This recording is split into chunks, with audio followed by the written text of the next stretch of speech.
Hey everybody, I'm Gary McLean, and you are watching Talent Talk. Thanks for joining. Just a quick reminder that if you haven't done so already, please do subscribe to the Talent Talk YouTube channel. Your support is always appreciated.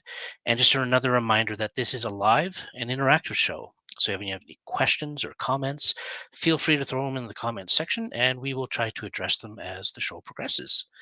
Now, today's guest, she's an actress, writer, and an award-winning producer who's a little bit on the autism spectrum, and who's created her own TV series titled Conrad, which we will definitely be discussing throughout the show.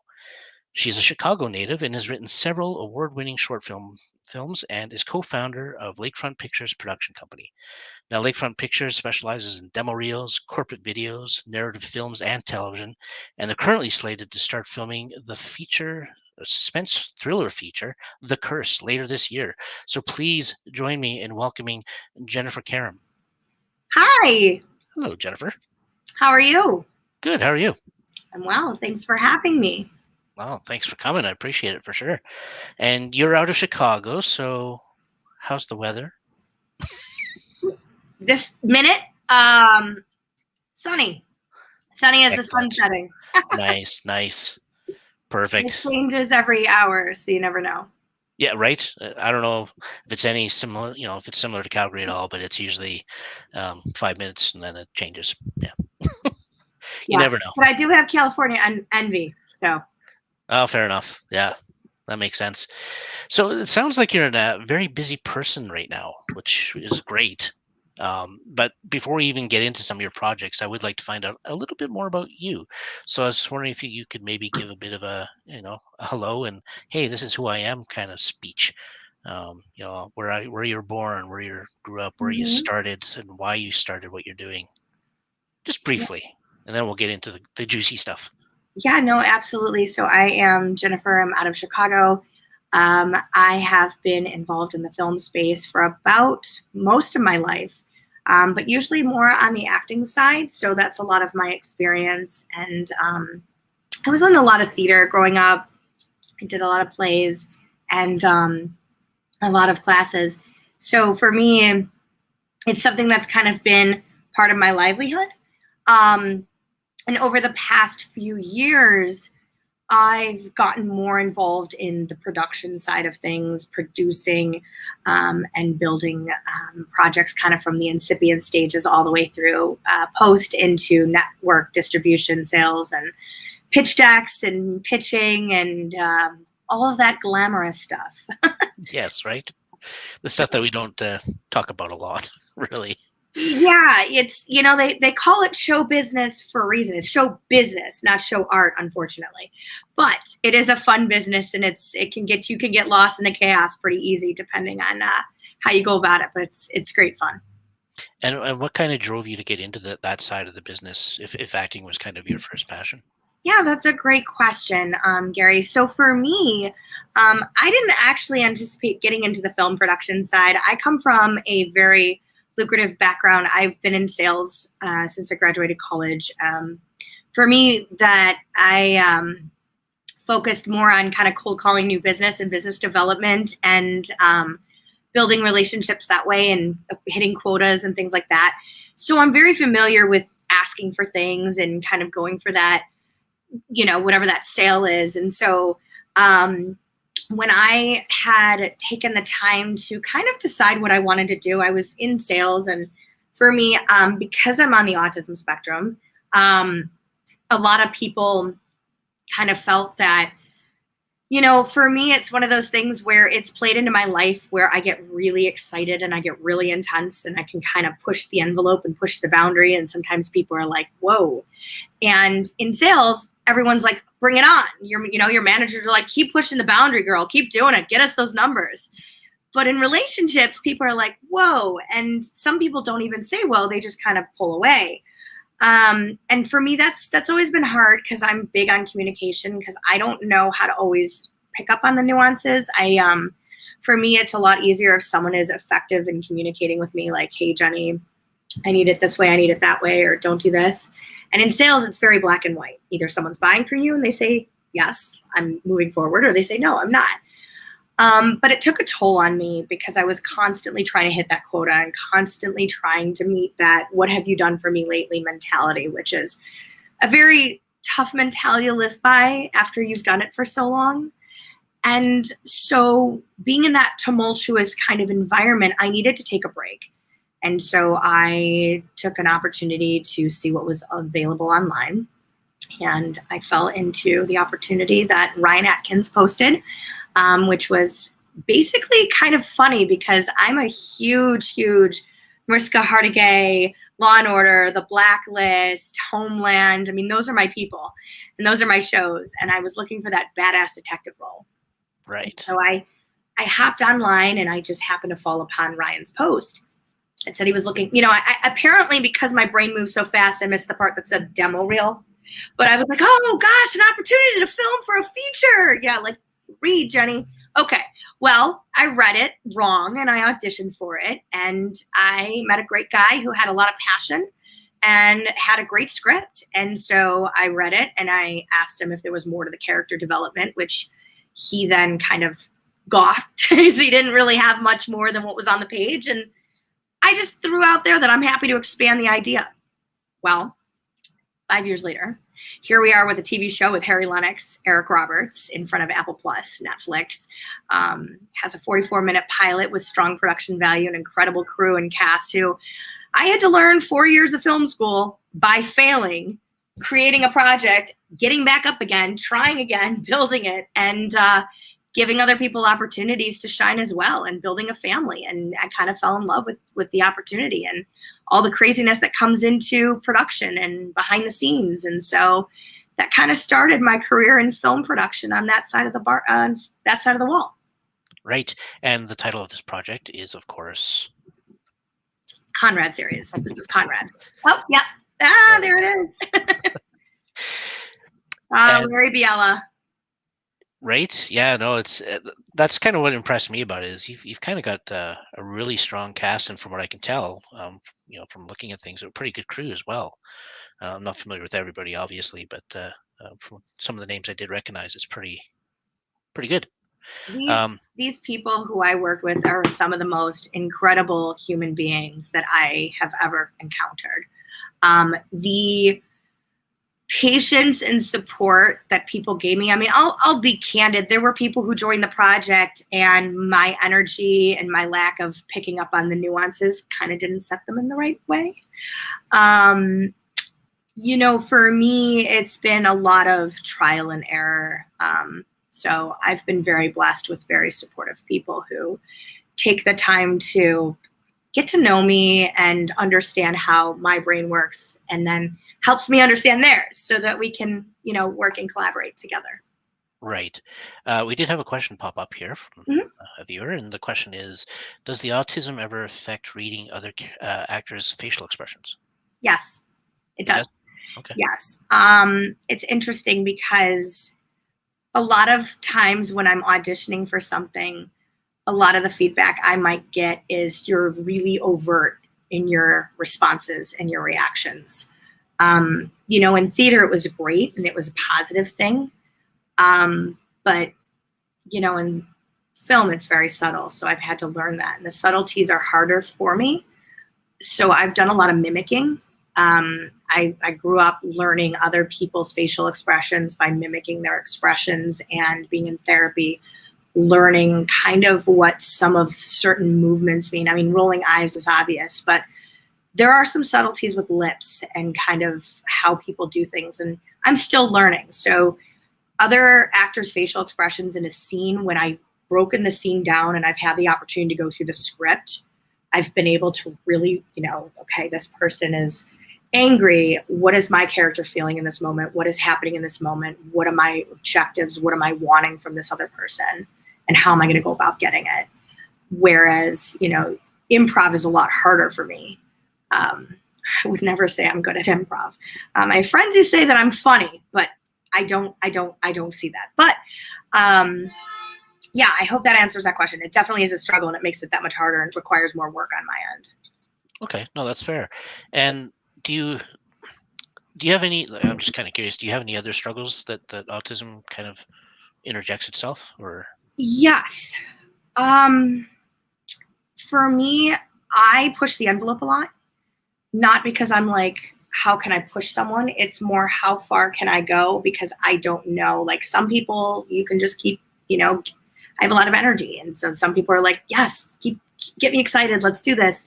And other people are just, and so I think, for me, it's very hard to take my sales background, in which I always have to push for the yes, and separate that from friendships and relationships. Because I will ask for something over and over and over again. So people are like, Jenny, I love you, but stop asking me. And I'm like, okay, I'm sorry. I didn't realize it was bad. And then there are the people who don't tell me that they don't like those questions. And I'm just like, oh, why are they mad at me? And I'll have a friend look at me and you go, you really didn't notice how much you asked the question 7 different ways to get this? And I'm like, oh my God. No, I didn't mean to. And it's, when I have an agenda and I have something, I'm so laser focused. Like, we need a location. I need a law firm. I'm going to go any bitch way to get that law firm. I'm going to make it happen. And so, I'll email, I'll call, I'll text, and people are like, girl, just wait till they respond. And I'm like, oh, sorry. I'm so used to sales where my manager's like, keep going, call them, email them, text them. And so it's kind of become my superpower. So yes, Chingus, there are many benefits to being on the spectrum, because there are many different levels of being on the spectrum. For me, I'm very laser focused. I can't stop until I get a job done, even if that means I don't sleep at night. But I think, for me, I've really learned through creating these projects that it's become my superpower. 6 years ago, I wasn't telling people I was on the spectrum. I was telling them I have anxiety and ADHD, which I do. But that's not the core of my inability to pick up on social nuances or to even take a step back. Anxiety is because of my autism, that I don't pick up on things, so I get anxious, constantly needing validation, like, oh, are you mad at me? Are we good? Or caring what people think, right? Everyone needs to have thick skin in this industry, and I do to an extent, because if I had thick skin and I didn't care what people thought, then I would never grow. Because for me, my inabilities are based on what people communicate with me and what I don't know. So if I sit there and say, oh, I don't care what people think, then it's a disadvantage to my health and my growth, to be a better human, to be a better friend, to be a better listener. So it's kind of a catch-22 for someone like me. But it's my superpower because I made a show. Right? Well, no, absolutely. And actually, that's kind of my next question is for other folks that might kind of be struggling with, being on that same spectrum. Would you have any words of advice or anything to help them get a little further ahead? It's interesting. I think that, there's a modicum of hope for people who, when someone doesn't understand you, 9 times out of 10, it's easier for them to isolate themselves from you. And I think that the world is starting to open up to these differences and understand that, BIPOC and people who are, a lot of people who have many differences or diversity, and we're trying to be more inclusive. And I think that modicum of hope is that people are being more receptive and understanding and willing to listen and understand more. I've had a lot of people in my life abandon me, and not because I'm a terrible person or because they're a terrible person, because I was misunderstood, and I misunderstood their needs, and I, was not able to respect or understand to the point that they didn't know how to respond to it. Or there were people who didn't really know how to communicate with me, and as a result, they felt like they didn't know what to do. And I think people are now learning to effectively communicate more, be more open with who they are, what their needs are, how they're feeling. And that is what I need in any relationship for that to be healthy and successful. So I would say to people to keep thriving, keep doing what you do, because the world is changing and people are becoming more aware and understanding. And I think during COVID, it was a whole new world of understanding each other. And with things that happened over the past year alone, people are changing perspectives. So I think it's a good thing. Yeah, for sure. No, that's great. And thank you for sharing, by the way. I appreciate that. So let's talk about how your superpower is actually helping you in this scenario. And the creation of Conrad, and I mean, you kind of mentioned it was about 5 years ago that kind of started. Yeah. And obviously, so 5 years, that's a lot of work that you've put into it to this point. And where are we at right now today on that project? Like, It's a great question. So, yeah, I didn't want to interrupt. No, go ahead. So we have a finished project. We have a pitch deck. We have met with Apple Plus. We've met with Netflix. We've met with Lifetime, Hallmark, which is funny because Hallmark is a completely different area, but they have a murders and mysteries that they're working on. We've built a plethora of relationships. And I am now working with a writer who is a WGA writer who is establishing more of the autism at this side of the spectrum in the script. We are developing our character, our main character. And our main character is learning and understanding who Kate is, because when you watch a TV show, you follow a character. You don't follow the plot. You follow the plot in a film. Unfortunately or fortunately, my show was very plot driven, which people are loving the plot and the story, and they love the potential of what it has. And the production value is bar none. People have nothing but gloating comments for Ryan and my team, and everyone should know what an incredible job they did to make this dream come to life. But the main character needs to be developed in a way that people understand her. And I forgot as the writer, so I fall on my sword that when I put this together, originally it wasn't about a female detective on the spectrum. Excuse me. Originally, it was a female detective who was empowered to speak and, stand up and have a voice. And the autism aspect was actually something that our team worked through in the middle of the project as we redeveloped it when Harry Lennox joined our project. A lot of people have asked, why is it taking it so long? It's because we had to develop the project as we continued making it to tailor it to what networks and studios are looking for, because they have a list of, quarter quotas, and they've got to make, they may be looking for a show with a blind person right now. So you write to fit what their slot is, right? It's interesting. And so we were getting a lot of feedback, but even further, it was more interesting to develop a character like that. So, in doing that a little bit so far late in the game, the autism is there, but people who don't know what autism is or understand autism to the extent that someone like me who has it understands it, they don't pick up on why she's acting the way she's acting. And so it's hard to follow her journey without understanding her struggles. So right now, I'm on a contract. I'm working with someone on a 6-month contract to redevelop the pilot with, the story's still there, but we've now pushed it. And now we're, starting we've got the opening scene with the trafficking scene. And then we go into a scene where she's 17. She's in a club. She's on a date with a guy. And that guy is bringing her out with his friends. And he's very quick to kind of bring her into this environment she's not comfortable with. And because she's uncomfortable, she starts talking and over talking and, hi, I'm Kate, and they're just like, and most people, the guy brings the girl and he says, hey guys, this is my girlfriend Kate, or this is my date Kate. Well, Kate kind of does the talking for him. And that's kind of what I do. And so you start to go, oh God, what is she doing? And then you start to learn her relationship with her dad, her relationship with herself. And now we're feeling for her. This poor girl just doesn't get it. So when she behaves a certain way, now we're going to relate to her and understand, we're going to be feeling that, oh God, I wish I could just shake her and help her. And then we're going to see her grow, and we're going to be happy to see her grow. And then we're going to see her go through all these things and all these struggles. And we're going to connect, and we're going to understand her. We're going to understand autism. We're going to learn about it instead of just throwing it at somebody. Does that make sense? It's a lot of information, but that's what we're working on. And then we have some people that we're going back to that are waiting for the project. And I think that what you've just said is a great, segue into showing the trailer, if you're up for that. So yeah, throw that up there. Absolutely.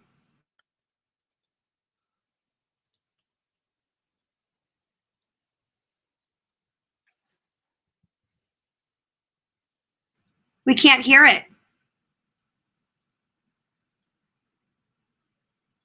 Did you say you can't hear it? No.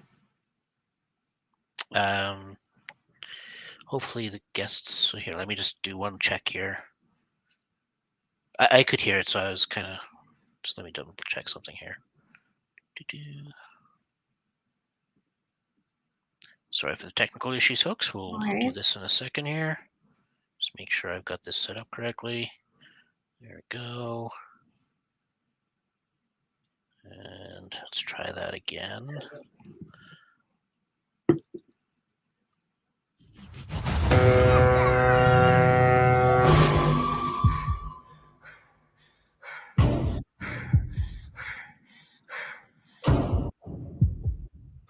Oh, you're mine now. Help! Help!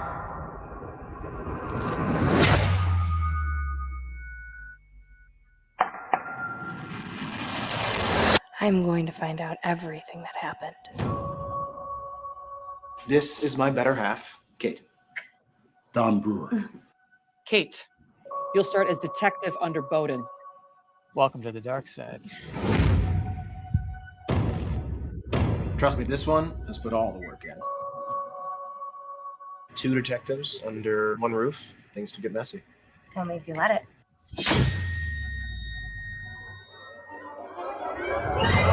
We now have 2 boys dead within a 12-hour time span of the River Oaks Bridge. About these tattoos. What about these? These tattoos are matching. Conrad, let Detective Bowden do his job. You're off for the evening. We got this covered. Why can't you find a hobby, Katie? You know what? Gladly. Katie, you're searching for evidence that doesn't exist. There's a lot you don't know.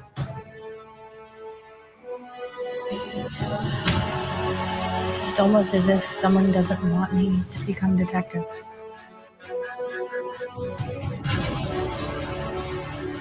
You think any one of them knows real secrets the other has?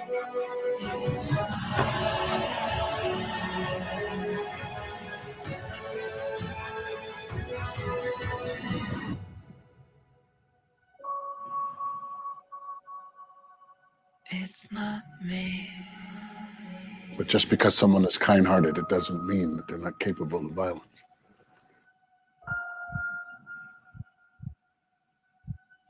What we don't know can't hurt us. Or can it?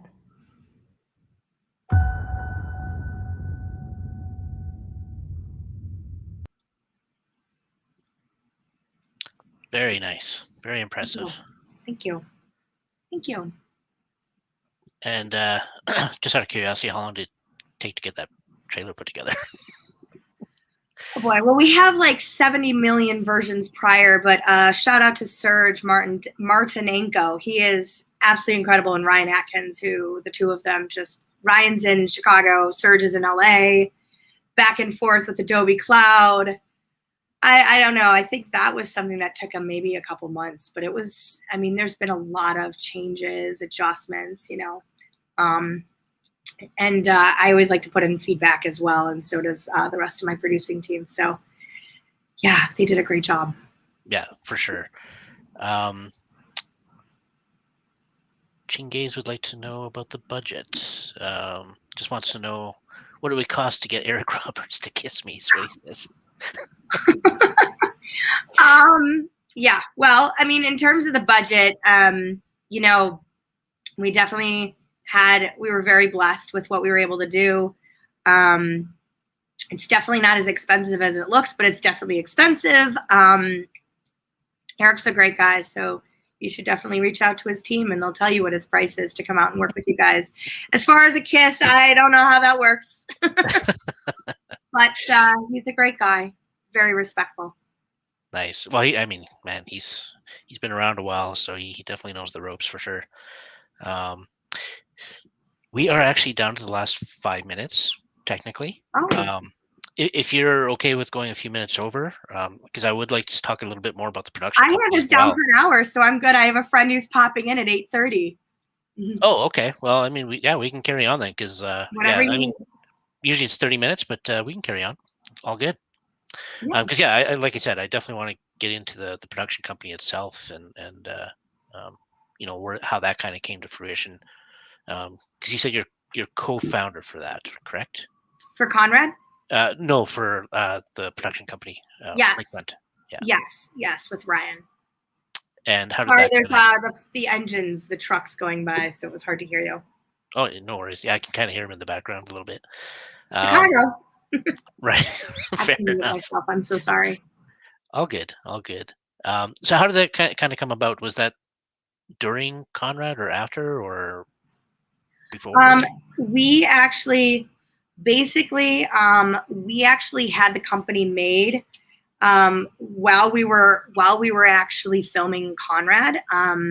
One of the things that we got from a contact who worked at Netflix was that we should have more stuff in our arsenal. So we produced a short film, The Nest, and we created Lakefront Pictures to be our production company to kind of use as an entity for projects like this. And then after we finished Conrad and we started pitching it with COVID, we were thinking, what can we do that would allow us to be a lucrative business? I mean, we've got all this gear, we've got this equipment, we have these team members. And so we just started to do corporate videos. We started to do producing other people's projects. And now we're producing a feature this summer with some celebrity talent and some exciting news on that front. So we opened up the company in 2018. Okay. A couple years now, 3 years, I guess. Yeah. And do you guys kind of have an angle at this point, or is it just like, are features kind of where you want to focus, or like? I guess Yeah. So we have, first of all, our mission statement is that we amplify unheard voices and tell stories untold that change narrow perspectives. We officially launched all of this October of 2019. But the company and the entity was open to be, have projects under it. But we officially made everything, live. And we worked with brand and marketing managers in the fall of this past year. And we branded our website. We built, more kind of ammunition to build the company to kind of develop. And Ryan's been trying to do demo reels for 4 years, and Conrad kind of didn't allow him to do that. So he's pretty excited to really take that. Again, sorry for the fire trucks and the ambulance. It's all good. But he decided to really launch that part of the business. And I'm on board with him all the way. I'm an actress, so I know what it's like to need a demo reel. We have a couple friends, and actually one of our actors who are in our show, Randy, does demo reels. He does a fantastic job. So, we're just kind of jumping in the market and building our team and creating entrepreneur mindset, creating a business. Nice. Well, I mean, I kind of looked out at the website a little bit, and for the folks watching, you can check it out. It's scrolling at the bottom right now. Thank you. Lakefrontpictures.com, and it looks like you've got a really decent setup, honestly. Thank you. I don't know, maybe it's just because I'm in Calgary and I don't see that kind of stuff very often. Well, I seriously, I appreciate that. I will tell you that the website initial design is Ryan. Once again, this guy is a jack of all technical trades. He does anything and everything with data, servers, internet, email. I mean, I can't turn my computer on. I'm calling him. He designed that website, and I just add to it. We actually just got asked to produce a pickup shoot and a couple events for a very strong documentary called Would You Hide Me? Which is a documentary on elevating, Jews in terms of Nazi Germany and some survivors. So we really are about elevating the unheard voices. Okay. So I guess would that kind of fall into like a documentary kind of thing, or? Yeah, well, documentaries is not our bread and butter. Our bread and butter is narrative pieces, TV, features, and shorts. That is our bread and butter. With the equipment we have, we own a Red Epic Dragon 6K, lenses and a whole package. We have some pretty good cinema grade cameras that can allow to really get that. Stranger Things uses that. A lot of the shows use that camera, and so we are able to create actor demo reels with our gear. So we really enjoy kind of the on-set narrative type of work more than anything, but we absolutely love doing corporate. We love doing educational. Ryan comes from a background of over 15 years in video production, so he's done it all. He's done music videos. He's So he kind of can help me kind of weave into that because that's definitely not my forte. I hear you. Yeah. When it comes to the camera side, I'm like, no, okay, you guys handle that. Yeah, and the funny thing is, as a producer, I know all the camera information. I can talk to you about, frames per second and lenses and, log format and R3D. And people look at me and they're like, you know all that as an actress? I'm like, I have to. I'm a producer. It's what I do now. Right? It's a learning curve, but yeah, absolutely. It is. It's a lot of interesting stuff. Absolutely. I'm just going to share this link as well because I meant to show that earlier when we were discussing Conrad. So if you want to get more information on Conrad, the series as well, you can go to this website and check it out. They've got a lot of great pictures and, a lot of great information. Just go check it out. Let's talk a little bit about The Nest, actually, because that was a short film you guys did, and it was it was an award winner as well, right? Yes. And can you tell us a bit about it? I'm kind of curious, is it available for folks to kind of watch, or? It is. It is actually on Roku. We actually have a couple of places where it's on, I believe, an Amazon Prime as well. We actually got a license agreement from NBC to use our footage for their TV show, Chicago Fire. So they used a couple scenes that I was in, which was kind of exciting. That got me an award with Studio Daily as a award-winning producer. The project was great. It was my directorial debut. I partnered with Jessica Lawson, who is a fantastic individual in Chicago as well. She and I partnered too. She's more technical than I am. So I was more of the actor's director. She was more of the technical director. We kind of combined forces and made a pretty strong story about a young woman who has premonitions. And so she sees things before they happen. So it's a pretty interesting story, and it's, it deals on mental illness, and it touches on a lot of areas of family and dynamics. And it's a pretty good short piece. We had the intention to make a feature. We didn't do that. The Curse, the feature that I'm making now, is kind of where our focus went. But we're very proud of the work that our team was able to do. And I definitely do want to touch on The Curse as well. Before we get there, though, I actually wouldn't mind. Oh, what happened to my screen? There we go. I wouldn't actually mind showing the trailer for The Nest because I did watch that as well, and I thought that was pretty cool. By all means, share away. All right, let's do that. Hopefully I get the sound right this time.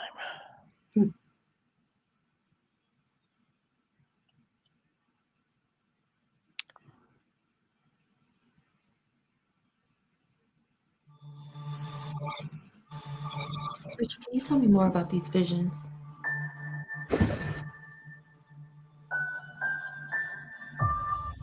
Are they more during the day or at night?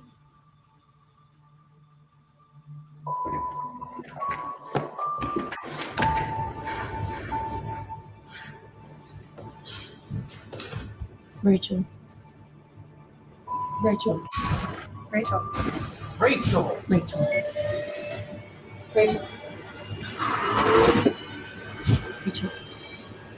Rachel. Rachel.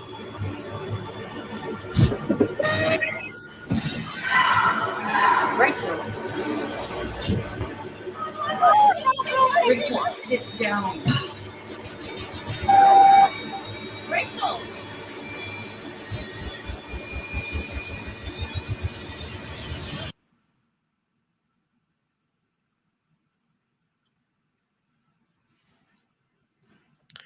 Again, impressive.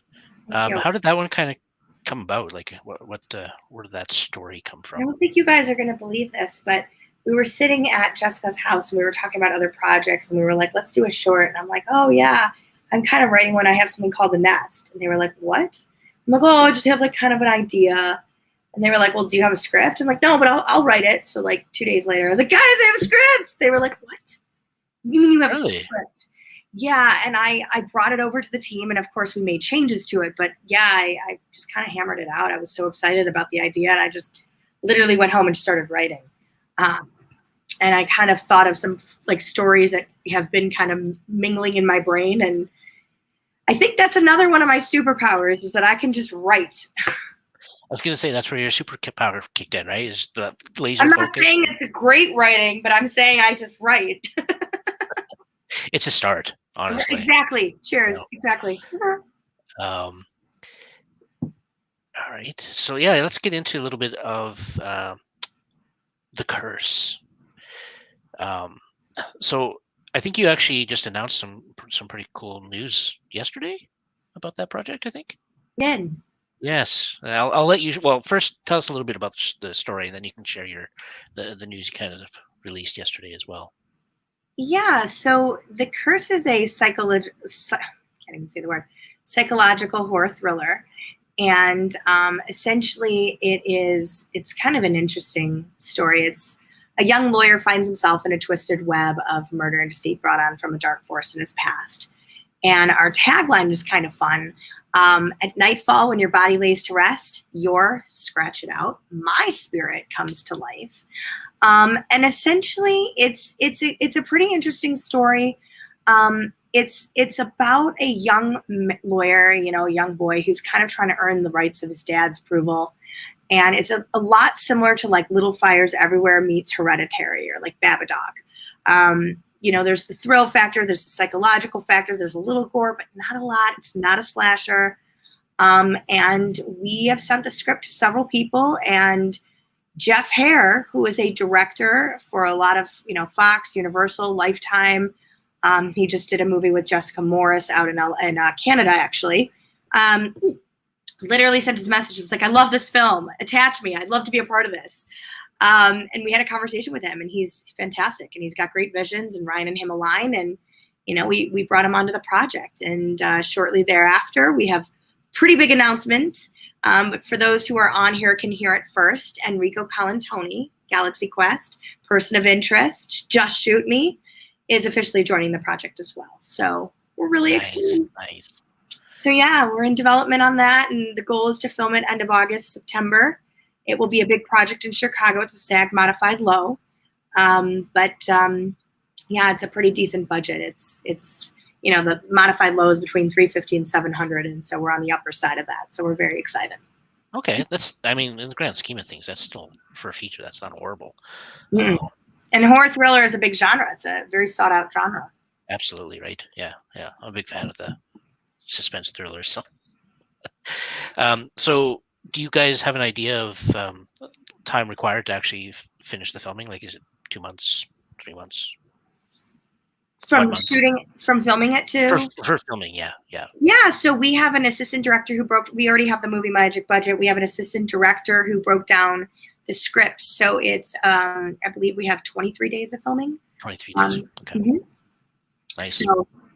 So we're very excited about it. We have a great team. We've already gotten a lot of locations, and we're just capitalizing on the last bit of funding and working with people all over the world right now. So it's great fun, and I have a great team who's helping me build this. Adam Smestad and Ryan Atkins, and we have a lot of people who are Lisa Gale. We have a lot of great people who are working with us. So excited. Right. And are you acting in this as well, or is it strictly producing? I am. Okay. I am. I'm a writer, producer, actress, but my role is more of a supporting role. I'm not the lead. I think that it's a really exciting project. Then we have a great opening for a young kind of Josh Hutcherson kind of character. And the dad is Enrico. We're also talking to a couple of other known celebrity talent, and we'll share that news when we get it, but we're excited. Nice. And do you have a distribution plan after the fact, or? We do. We actually received a letter of intent from a distribution company, so we're excited about that. So we will already have kind of a pre-existing opportunity, but of course, depending on how well and successful the project is, things can always change. But at least we have kind of a baseline, which we're excited about. Yeah, absolutely. It's a great company, so nice. Can't divulge it yet, though, eh? Yeah, it's fine. You'll find out soon. That's fair. No, I don't want to pressure you. So all good. No, that's very cool. I mean,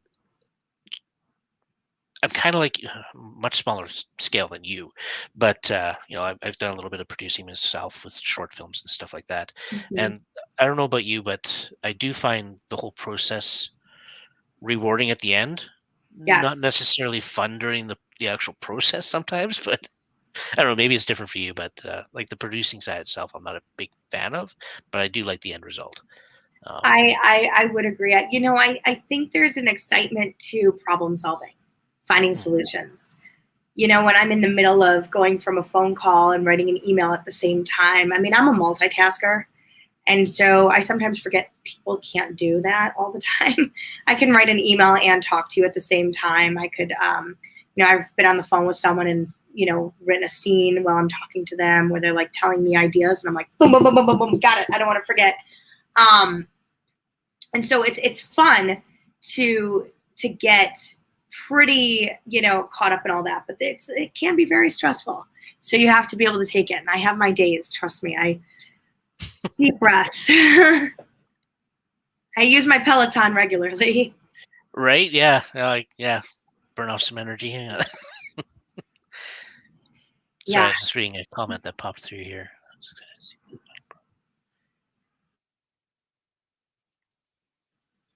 Okay. Yeah, no, I agree with the statement that was just made there. I don't know if you could see that as well. You know what? I'm going to share that one. There you go. Look at that. Put it on the screen. Wow. That is cool. Okay, so you're just as techie as my friend Ryan here. Well, I'm a little bit used to this software, but beyond that, no, not really. One of these days, estimating roughly 5 to 6 pages per day, hour 40 film, pretty good run for the horror thriller. Excited to see the final product. Envious says, "Oh, that's very nice. Get me more." I'm curious who. That's very nice. Yeah, it's gonna be obviously it's gonna be a lot of work, but I'm pretty confident in my team, and you know we do have some pickup dates, and it's I believe the script is 94 pages. So yeah, that's pretty standard, and like he's almost right on, you know, an hour 40, so yeah, now 34 roughly, you know, yeah, that's awesome. One thing we never really delved into much about, like we've really talked about your productions and the, you know, being a producer and the projects you're working on, but we haven't actually talked about you as an actress. Mm-hmm. So yeah, let's get a little bit more deeper into that, and like I think you mentioned previously that you started when you were younger in theater and that kind of stuff. How, like, maybe just kind of talk us through your stages and maybe up to the point where you started going more into the producer side of things, and just to get an idea of what your experiences and things like that. Musical theater was my brainchild as a young girl. I was Molly and Annie. I was in a lot of chorus, chorus on stage. I was in Princess and the Pea, Fiddler on the Roof, Sound of Music. Really enjoyed theater. Theater's incredible, and it's a great experience because you get to be backstage. We played a lot of card games while we were waiting to get on stage, but a lot of fun memories doing that. And I was also in theater in college, so I was, very connected to my theater professors. Took a lot of classes, Piven Theater, Actor Studio Chicago. So, for me, it's been kind of innate in who I am. I was in dance classes. I actually used to sing, and I used to sing professionally. When I was a little girl, we would go to Colorado. We would ski. And at the end of the ski day, they'd have like a après ski. And they would always have like a band play. And I don't know how this started, but I think I went up to the drummer and I said, "Can I sing?" And he said, "I'm sorry." And I was like, maybe 7, 8 years old. My mom's like grabbing my hand, like, "Jenny, that's not okay. Stop it. You don't do that." And I'm like, "Mom, I want to sing." And my dad was like, "Joni, just let her do it."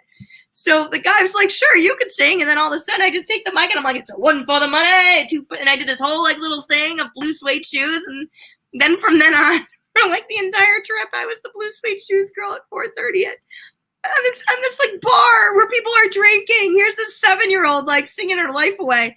And I did it again the following year, and I just kept doing it. And so that was like really fun for me.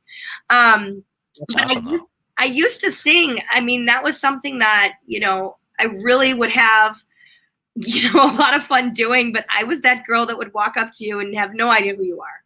No boundaries whatsoever, and just be like, "Can I sing on your stage?" And my parents were just like, "Oh my God, where do we go with this?"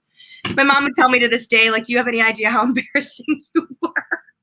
It's all part of that superpower, honestly. You know what's funny? I started getting paid. There was a hat, and they put down, the people were putting hundreds of dollars. Oh wow, nice. Even better, I said right? to my parents, I go, I'm making you rich. Right? Absolutely. I mean, so those are just some fun memories. Well, that's just so you never really had to deal with the whole stage fright kind of deal then, I assume. Or did you have cases of stage fright? No, because No? there's just it's just me. I'm just like, hey, like because I don't feel that negative. I don't feel that energy. Like there's a have I had it in moments like when the curtain is right like this and I'm waiting for it to open and they're like, oh my God, because you see all these faces in an audience. Yes, like your heart thumps out of your chest. But the lights are so bright you don't even notice after a while. I think no. Oh, that's awesome though. Um, I'm sure there's a lot of people that kind of wish they had that Superpower. power. So yeah, exactly.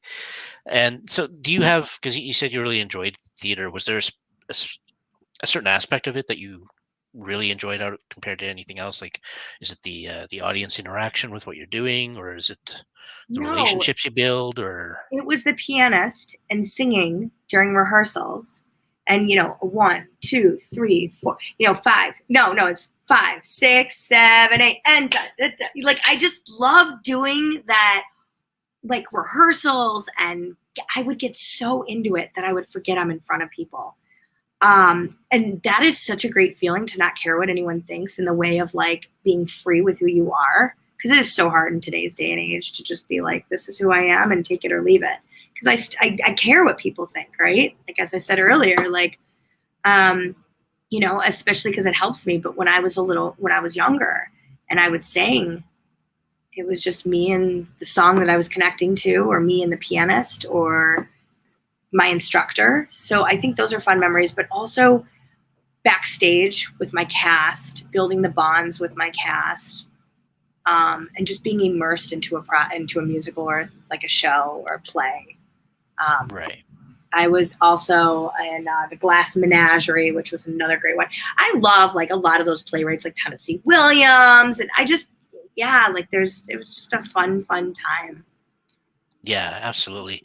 And of course, I guess maybe it might be a little different if you're on the producer side of thing, on the film side, but with the theater compared to film, as an actor, it's so different in that um, you don't you're not necessarily around to build those relationships with the film people, right? You're there for months on end rehearsing with these folks in the theater, but on the film side, you might see them for a day, 2 days, and then that's it.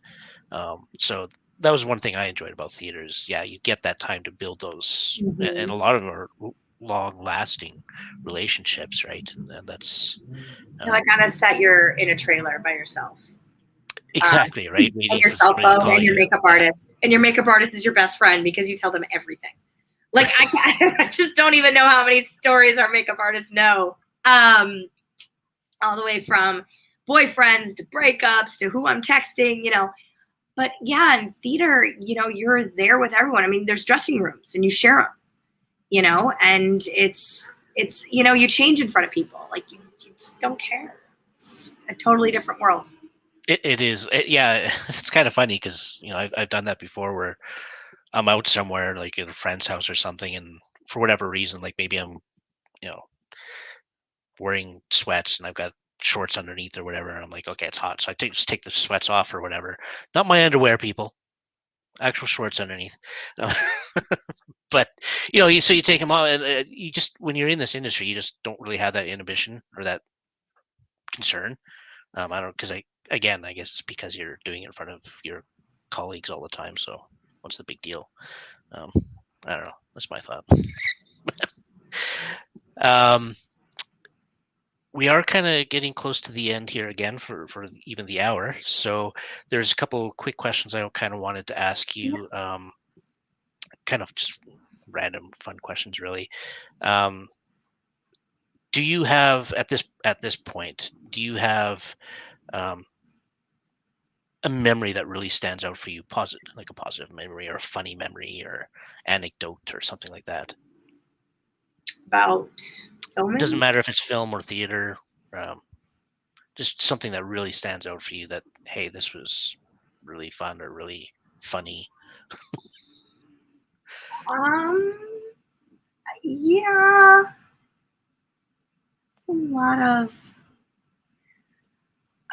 a lot of good memories. One thing that may just kind of be more recent is one of our executive producers hosted we were in the middle of filming a bar scene in the basement of her home with Harry. And she did a Hawaii theme kind of cast party. And everyone was wearing leis, and she had catered food and Conrad napkins, and Conrad, so sorry, that's so annoying. It's one of those guys who thinks his car sounds so cool. Sorry for those who actually have those cars. I need to be careful. But, sometimes you can't hear because you guys are so loud with your engines. Okay. So anyways, yeah, we had this big party, and we were at our pool, and they spoke, and they told us how proud they were of us and impressed they were. And it was kind of like a surprise party. There was a Conrad cake. It was in the shape of a clapper. And some of the pictures I sent you, and they did this wonderful thing, and we just all hung out and just had a great time in the pool after we wrapped, and we had cake, and we had catered food, and there was a bartender. I mean, it was like insane. And I was like, wait, this isn't even our wrap party. And I was like, this is awesome. So we have this group picture of all of us in front of the Conrad cake. There were like 50 people there. It was amazing. Wow. And I feel very blessed for the people that helped us bring Conrad to life, because, man, best experience of my life. Besides marrying my husband, this was the best experience. Good toss in there. Yeah. He is watching. No, Perfect. of course. We did have another question pop up. It says, Jen, thank you for sharing your experience. What advice would you give to those who want to get into producing films? Don't do it. No, I'm kidding. No, definitely do it. It's very important for you if you're going to do a union project, you have to do the research. You have to make sure you're following the rules. I'm learning every day more and more rules. When I first hired people, I had no money. I told people I had no money. I didn't do contracts. People hated me. They were like, you didn't pay us. I'm like, I thought we talked about this. And then I had to learn to put it in contract. And then I had to learn, you got to get money, because there's only so many things people are going to do for food and credit on IMDb. You just have to be willing to take in feedback. My advice would be to do your research, to work with someone. My best advice that I was ever given in this industry was from Leslie Glatter. She said, you always want to be in a room with people who are smarter than you. You want to learn from those. You do not want to be the smartest person in the room. You want someone else to be the smartest person so you can continue learning and growing from them. And it's not about ego. Egos are checked at the door. There's a no asshole policy. We are all in this together. No one is too good to pick up trash on the ground. It doesn't matter if you're PA, producer, executive, or whatever. We're all in this together. And if you want to make a great film, you have to work with great people who are willing to collaborate. And that's pretty much what I've experienced. And that's what happened on the second round of Conrad. And it was the best experience. My crew is coming back for the curse. So I hope that answers your question, AB Films. Yeah, no, that was, I think that was a great response personally. Yeah, I agree. You're in it together from start to finish. Yeah, absolutely. One other quick question for you. If you had the opportunity to work with any celebrity of your choice, who would it be? Reese Witherspoon. Okay. And is there a reason for that? I admire her. She was one of the first people I pitched my show to. She is an incredible human being. I believe in what she says. I believe in what she does. I am an advocate of what she does. And I would be honored to be on set with her. I think, I think Jennifer Aniston is also pretty amazing. But I think Reese has an energy that pretty much matches mine. And my goal would be to be an up and coming, just like her. I know Mindy Kaling did it too. She was originally a writer and moved into acting, and I'm hoping to bring some things to life. So Reese Witherspoon has shown me that you can do that and that you can, and if you build it, they will come, and I plan to do the same. Nice. Oh, that's perfect. So on that note, I think we can call it a day or a night. I would like to thank you for joining me on the show. I appreciate your time. Thank you for having me. I'm honored to be here. And I'll ask you to hang around after we've Yes. said goodbye to everybody. Absolutely. For the folks watching, I do want to thank you for participating, asking questions, things like that, and of course watching. And again, I'm just going to throw it out there that if you haven't done so, please do subscribe to the YouTube channel, and we'll go from there. So we'll see most of you, I think, probably next week for our next show and next guest. And everybody have a great night. Thank you so much. Check our pages out. Good to see everyone. Oh, yes. And just to note, I will be adding a few more links to the YouTube description, just so you get all the information you need. Thanks all. Thank you.